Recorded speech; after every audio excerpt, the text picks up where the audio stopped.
Thank you जी, बहुत शुक्रिया। गिलगित बल्तिस्तान की पहचान हुंजा, पहाड़ों के दरमियान बसा हुआ ये इलाका अपनी तारीख, सकाफत और रिवायात की वजह से मशहूर है।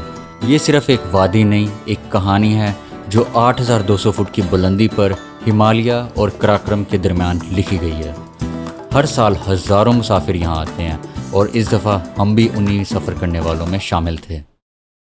सफ़र का आगाज़ गिलगित से हुआ। निकलने से पहले खबर मिल गई कि अताबाद लेक के पास सैलाब की सूरत हाल है और इस टाइम ये बस दरिया के बहाव से ऐसा लग रहा है कि सैलाबी सिचुएशन है। वाटर फ्लो भी काफ़ी ज़्यादा है।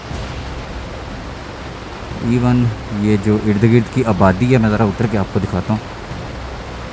इनके घरों की दीवारों तक पानी आ चुका है।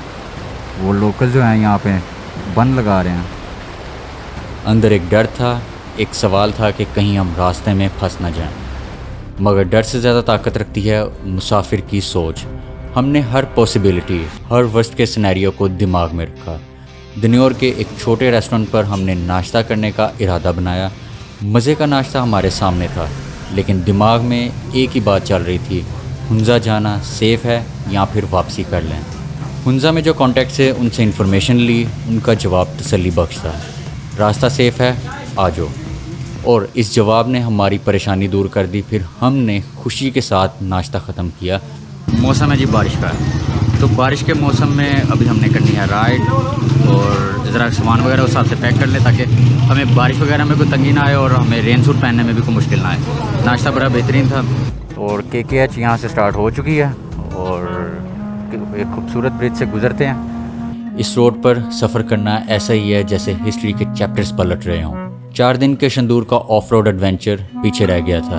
अब कराक्रम हाईवे की स्मूथ बैक टॉप रोड एक नई राहत थी।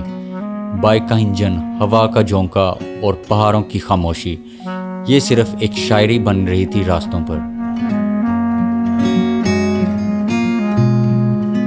मगर कराक्रम हमेशा आसान नहीं होता। आगे प्रोटेस्ट था लोकल का। बिजली बंद होने पर लोगों ने रोड ब्लॉक कर दिया था। किसी गाड़ी, किसी बस, किसी बाइक को गुजरने नहीं दिया जा रहा था।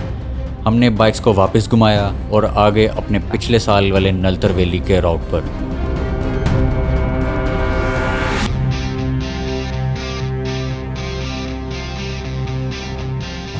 वो जो रास्ता जाता है ना, वो सारा है KKH का। हम वहीं से गए थे, फिर वहाँ से घूम के हम इधर आए हैं। तो नलतर के रूट से हमें कोई हुंजा का रास्ता निकल आए तो हम फिर वहाँ पहुँच जाएंगे इंशाल्लाह। बस देखें, कुदरत हमें नलतर की तरफ भेज रही है, लेकिन हमने नलतर जाना नहीं है। हमारा जो मिशन है वो मिशन खुंजराब है।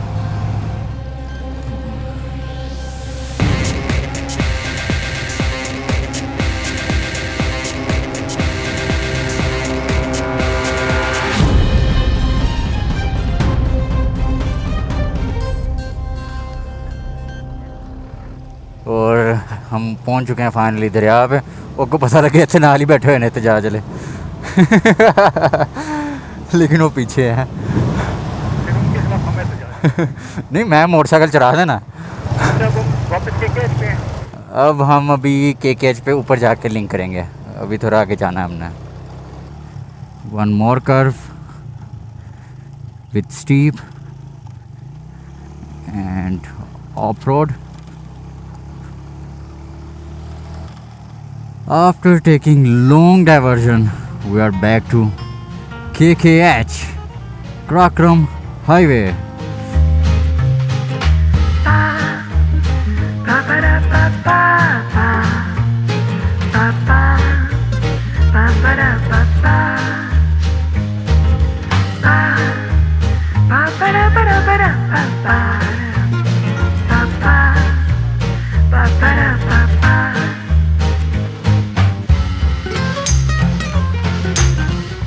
अमेजिंग, मज़ा आया आज ना रोड पे बाइक चलाने का।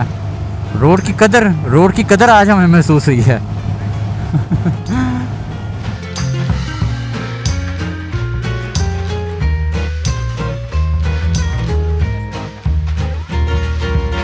ठंडा तरीन लश ग्रीन नगर, वो अमेजिंग। अभी हमने सिकंदराबाद क्रॉस कर लिया हुआ है। अभी तकरीबन 37 to 35 किलोमीटर्स रहते हैं। वाइज़र मेरा ओपन है, शायद विंडो सारी हो, लेकिन